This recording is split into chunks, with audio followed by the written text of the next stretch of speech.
ইরানের সেনাবাহিনীর মুখপাত্র মোহাম্মদ একরেমিনিয়া দাবি করেছেন, যুক্তরাষ্ট্র হরমুজ প্রণালীতে ইরানের আইনগত কর্তৃত্ব স্বীকার না করা পর্যন্ত প্রণালীটি বন্ধই থাকবে।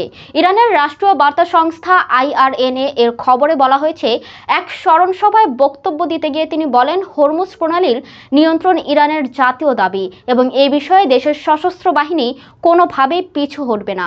একরেমিনিয়া আরও বলেন, যুক্তরাষ্ট্র যদি হরমুজ প্রণালীতে ইরানের আইনগত ব্যবস্থা স্বীকার না করে তাহলে প্রণালীটি বন্ধই থাকবে।